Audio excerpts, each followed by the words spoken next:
भगवान श्री राम पर पिक्चर बनाने वालों को ये ध्यान रखना चाहिए कि वो पिक्चर मर्यादा पुरुषोत्तम पर बना रहे हैं। रामायण का मतलब सिर्फ राम रावण के युद्ध की कहानी नहीं है।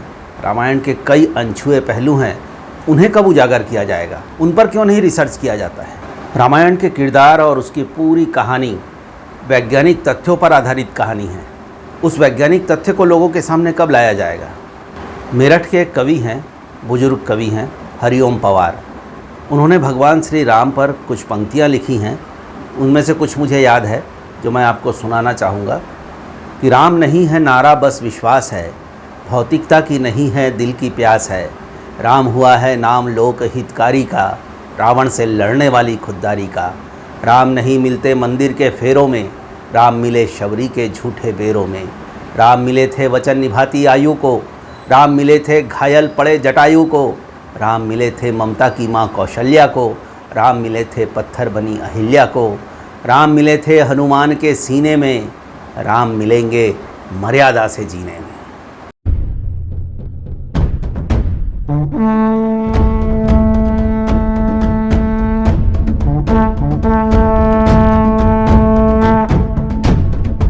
जब हम रामायण के अनछुए पहलुओं की बात करते हैं तो यकीनन वो वास्तव में हैं।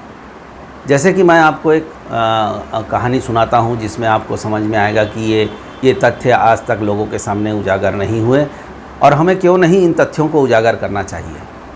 तो सुनिए, भगवान श्री राम का वनवास जाना एकदम तय किया गया था। ये एक सुनियोजित योजना थी देवताओं की। इसके लिए बाकायदा उन्होंने देवी सरस्वती की मदद भी ली थी ताकि मंथरा के दिमाग में बातें घुसाई जाए, सारी परिस्थितियां ऐसी निर्मित की जाए कि राम का राज्याभिषेक ना हो सके और उनका वनवास जाना एकदम तय हो जाए। सब कुछ वैसा ही हुआ और ये तय हुआ कि 14 साल के लिए राम वनवास जाएंगे और 14 साल में पूरे दंडकारण्य क्षेत्र में बैठे जितने भी राक्षस थे, जितने भी उद्दंड तत्व थे, इनका सफाया करते हुए वो आखिरकार लंकापति रावण का वध करेंगे। अब आप सोचिए कि सारी चीज़ें योजनाबद्ध तरीके से हुई।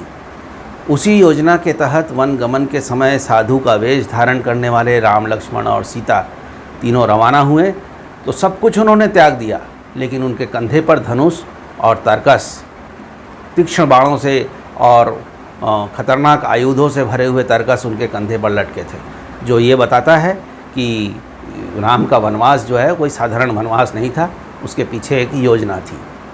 अब ये चले अयोध्या से चित्रकूट पहुँचे।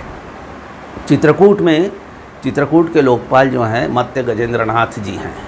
पंच शिवलिंग का मंदिर उनका आज भी है। चित्रकूट के लोकपाल वो आज भी हैं और तब भी थे। तो सबसे पहले राम, लक्ष्मण और सीता मत्स्य गजेंद्र नाथ जी के दर्शन करते हैं चित्रकूट में।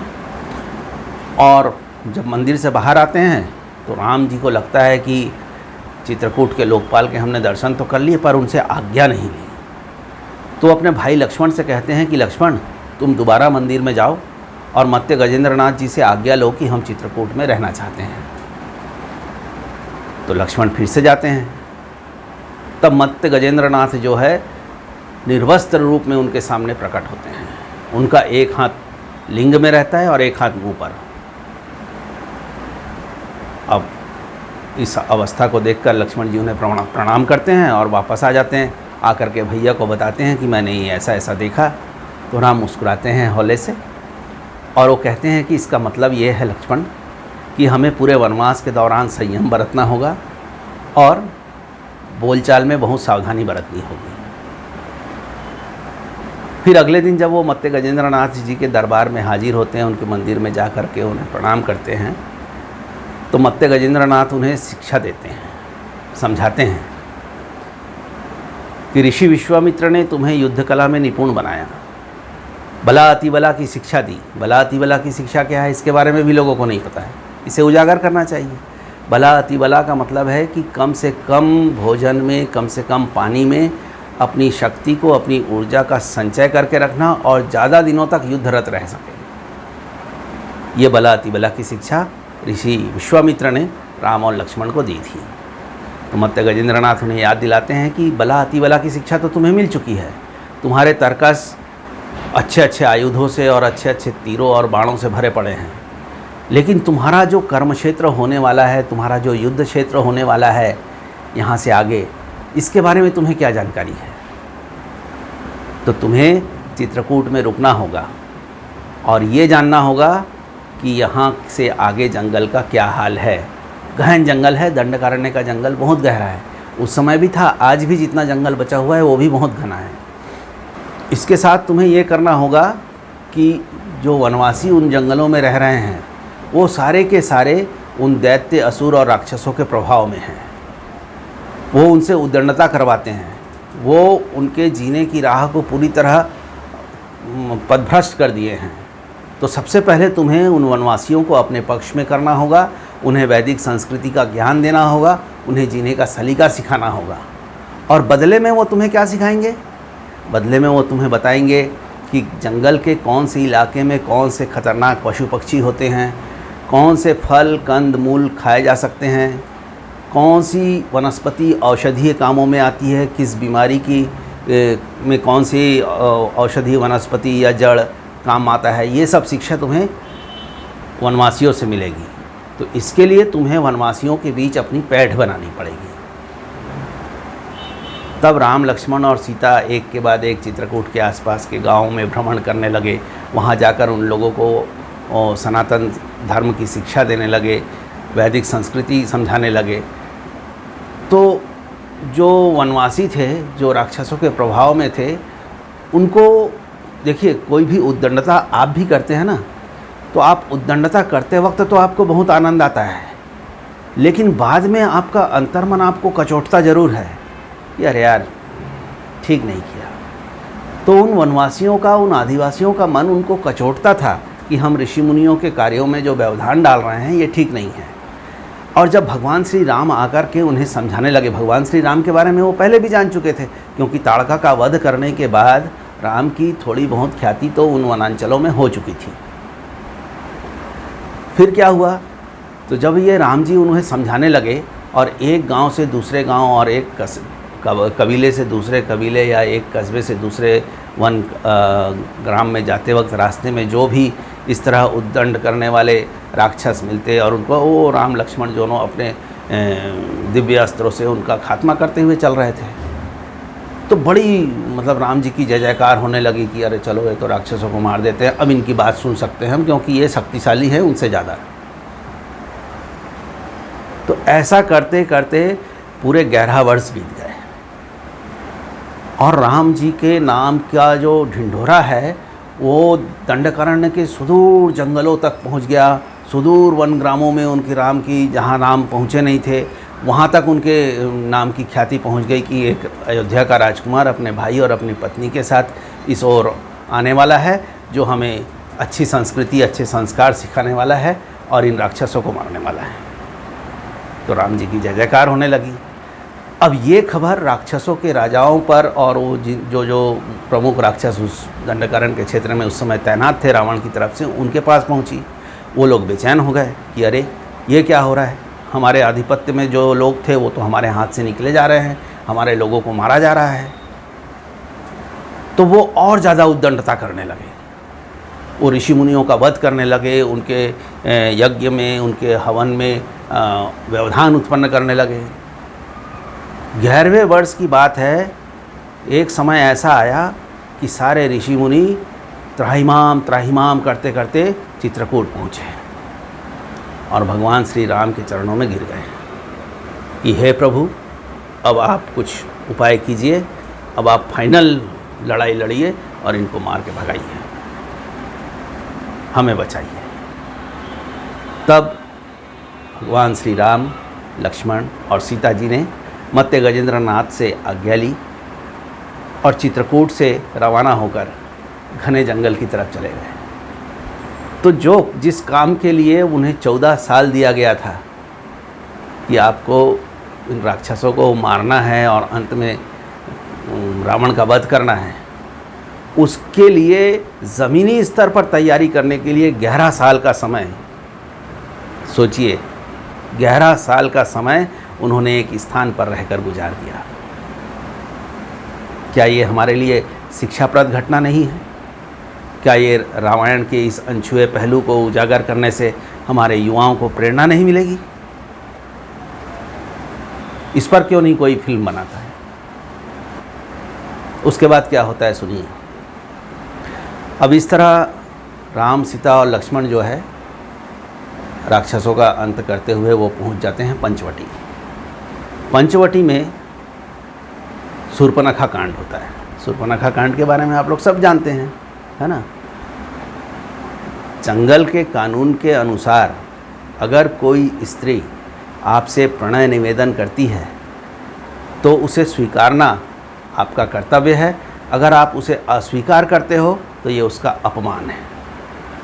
तो यहाँ पर वो चूक हो गई। उन्होंने दोनों ने अपने मर्यादा का परिचय दिया कि भाई हम ऐसा नहीं कर सकते, और वो कर भी नहीं सकते थे।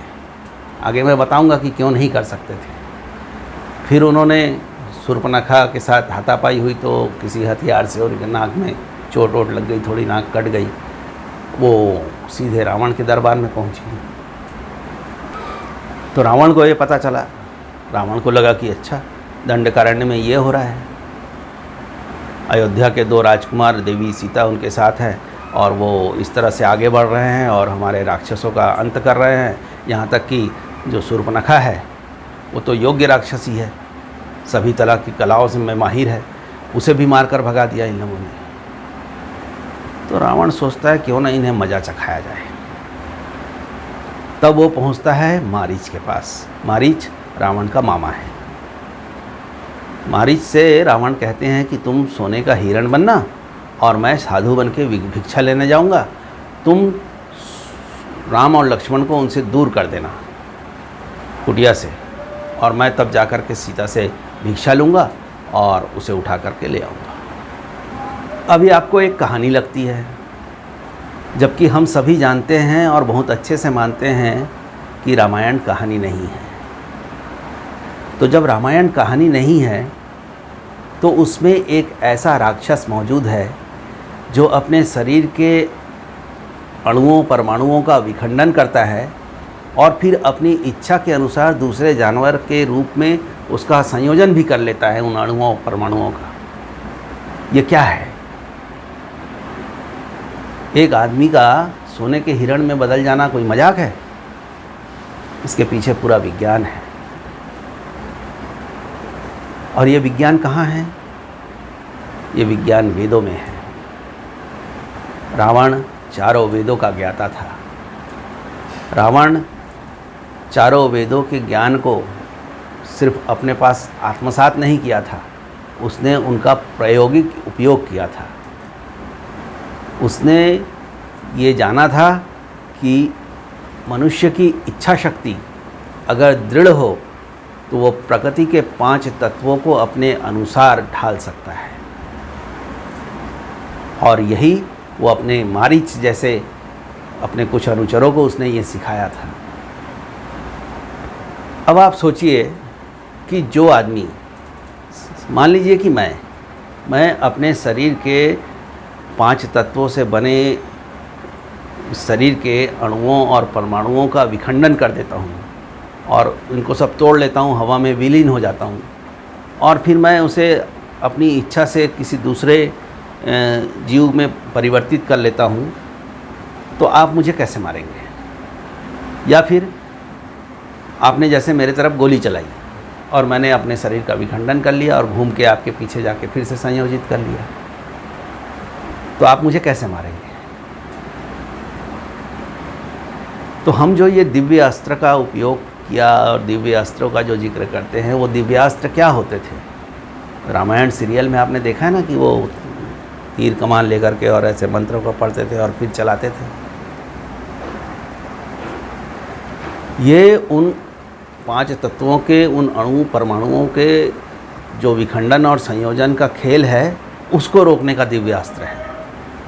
वो जब मुझ पर चलेगा तो मेरे शरीर के सारे जो अणु परमाणु हैं वो सब खत्म हो जाएंगे, तब फिर मैं उनको संयोजित नहीं कर पाऊंगा। और ऐसा अस्त्र वही चला सकता है जो मर्यादा पुरुषोत्तम हो, जो नैतिक रूप से एकदम साफ सुथरा हो। आपको और मुझे मिल जाए तो तब भी हम नहीं चला सकते, मंत्र भी मिल जाए तब भी नहीं चला सकते। क्यों? क्योंकि हमारा जीवन मर्यादा पुरुषोत्तम वाला जीवन नहीं रहा कभी। ये है राम की कहानी। पहले तो लोगों को पता ही नहीं होता कि सीता का अपहरण किसने किया, पर वनवासी जो हैं, जो उन राक्षसों के प्रभाव में थे, क्या वो नहीं समझ पाए थे कि ये क्या हुआ? शूर्पणखा के नाक काटने की घटना, नाक कट जाने की घटना वन ग्रामों में तो फैल गई थी। आदिवासी उस समय ही सहम गए थे कि ये तो रावण की बहन है। और रावण कौन है, इसके बारे में उन्हें बहुत अच्छी तरह से पता था। अब जो है, जिन आदिवासियों को राम जी 11 साल तक, लक्ष्मण जी 11 साल तक उन्हें सनातन संस्कृति समझाते रहे, वैदिक संस्कृति समझाते रहे, वो आदिवासी अब सन्नाटे में आ गए, क्योंकि पासा पलट चुका था। वो तब तक राम की जय जयकार कर रहे थे जब तक वो राक्षसों को मार रहे थे। उन्हें पता था बहुत अच्छे से कि युद्ध तो, लड़ाई जो है ये दो तरफा है और कोई पक्ष नहीं है इसमें। सीता अगर गायब हुई है तो इसके पीछे किसका हाथ है, उन्हें पता था। उन लोगों से बातचीत भी हुई होगी, कुछ सभाएं हुई होंगी, ग्राम सभाएं आयोजित की गई होंगी। तो आदिवासियों में जो जंगल का कानून फिर से यहाँ पे सामने आता है कि जंगल का जो कानून है वो नगरीय कानून और नगरीय सभ्यता के कानून या शहरी सभ्यता के कानून से अलग है। जंगल के कानून के अनुसार किसी स्त्री का बलपूर्वक अपहरण किया जाना अपराध नहीं है। अब राम जी उन्हें ये अपराध समझा रहे हैं, तो उनके लिए ये नया तरीका का अपराध है।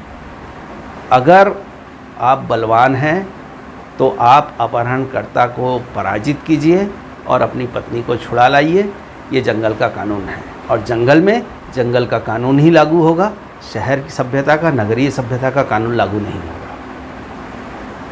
हमारे जहन में, हमारे मन में ये सवाल क्यों नहीं पैदा होता कि जिन आदिवासियों को 11 साल तक राम जी शिक्षित करते रहे, उनकी सेना बनाकर राम जी क्यों नहीं गए लंका सीता की खोज में?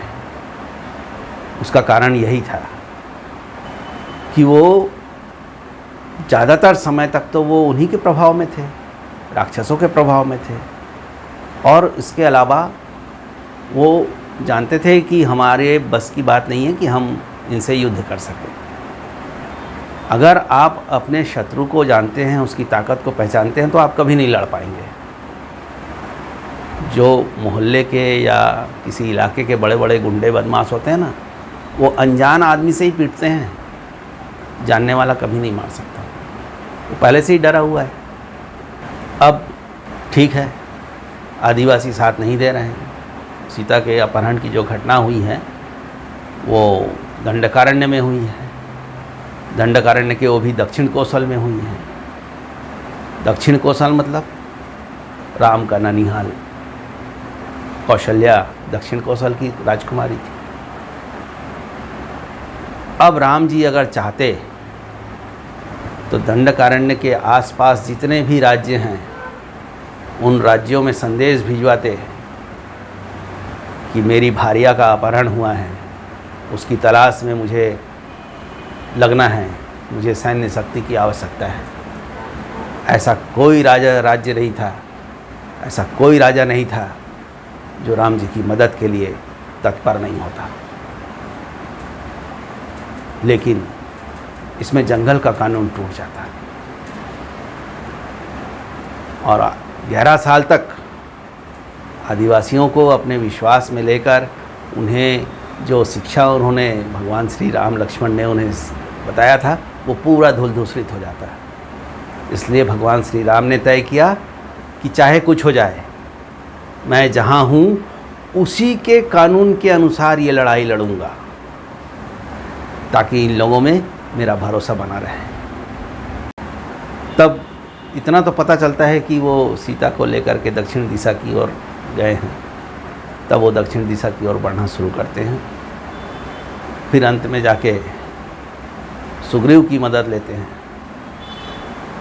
सुग्रीव नगरी सभ्यता के लोग नहीं थे, वो इन आदिवासियों से ज़्यादा बलवान थे, ज़्यादा सक्षम थे।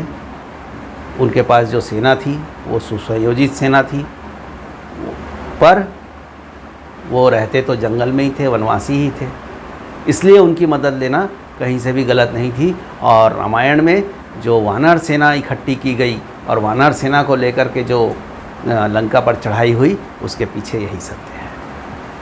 क्या इन तथ्यों को लेकर फिल्म नहीं बनाई जानी चाहिए? क्या इन तथ्यों को अगर आप अच्छी कहानी बना करके दर्शकों को पेश करेंगे तो क्या आपकी वाहवाही नहीं होगी?